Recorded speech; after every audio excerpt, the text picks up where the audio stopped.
Hi all, this is day 99 of my GATE CS prep. So this is lecture 4 of asymptotic notation. Today I've covered with theta notation, which is part of asymptotic notation only. So you can say it's represented by like theta symbol, and the equation is same, which is t of n equal to theta of g of n. Condition is there should be three constant exist: c1, c0, and n0. c1, c0, and n0, and for that n should be greater than or equal to n0. So it's like there are three equation it should satisfy. First is t of n less than or equal to c1 dot gn, c2 greater than or equal to c2 dot g of n, and which is equal to big O and sigma. So this is graph of 3, the equation and explanation, where like this graph is satisfying these two equation, where t of in one of the equation t of n is less than c1 dot g of n. That's why it's at downside of c1 dot gn, and in one of the equation it's greater than or equal to c2 dot g of n. So that's why it's here, which is top of c2 dot gn. This is the same explanation I have written here, and the observation is we can see theta will satisfy when both big O and omega satisfies. Both equations should satisfy this condition. So there are examples starting from here. We need to check if this equation is satisfying, if it is satisfying, we need to find three constants. So meaning of big O is less than or equal to, and sigma is greater than or equal to. This is the equation t of n equal to 2n plus 3, g of n equal to n. And we need to find the usual way, most dominating term, and see if it is equal or not. Here you can see both are n, so it's equal. So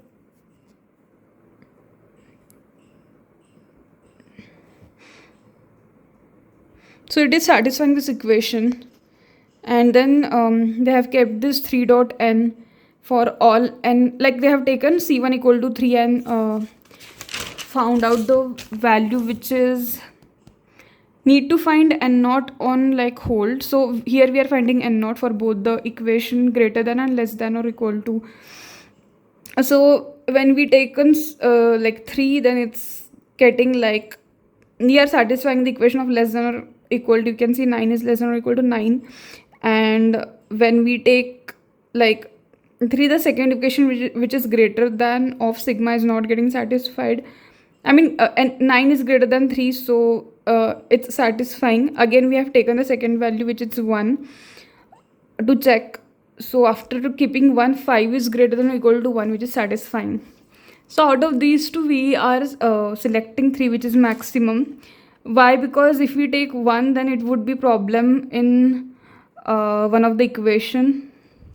So that's why in first equation, if n not equal to 1, right term will be smaller, and we need right term should be greater than the left term. That's why we are taking n not is 1, then n not is 3, not 1.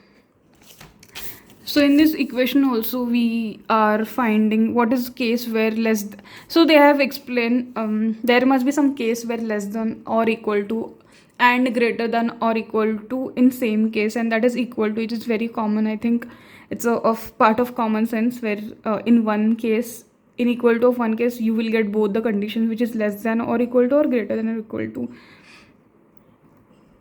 So here you can see most dominating term are n square and n, so they are not equal, and it does not exist. So these three constant would not exist for the condition, because it does not satisfies the equation.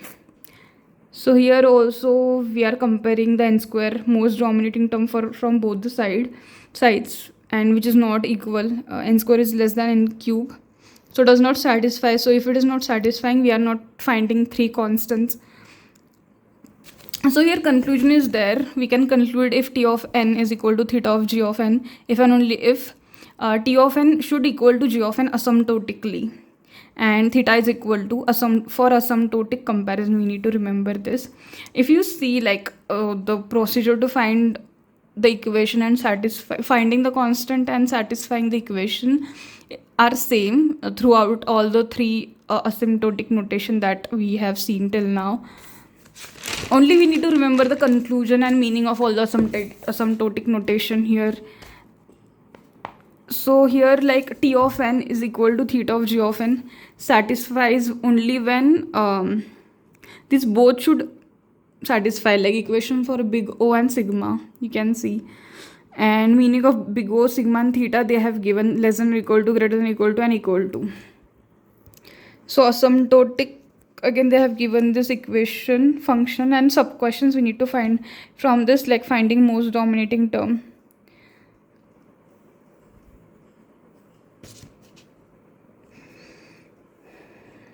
(3n + 1), so C1 is 9, like they have taken 1, but 3n + 90 is less than or equal to C1 of 4n. For all n greater than or equal to 90, right term should greater than left, with C1 big constant multiplied and with 3n 3 smaller multiplied. So C1 should be 1 because we need to keep that term as big as less, because it should be less if we, and because of that constant bigger, like constant is multiplied with bigger number, which is 4. So if you see, this is the equation, C1 is equal to 1 and naught is 100. After putting this, we are getting which is satisfying the equation. The second equation is of big omega, which is greater than or equal to, and then we are to keep C2.gn smaller, we have kept the 1/2 intentionally small value. So after putting the values, we are getting C1 equal to 1, C2 equal to 1/2, and the B is, the second question is 3n square plus 5 and 5n. Most dominating term are not equal, so it does not satisfy theta. We cannot find 3 constant. And here also you can see it is like on both the side constants are there, 600, 300, so we have keep 1 1, and it satisfies. So C1, C2 and n naught exist. So this is the equation for all n greater than n naught.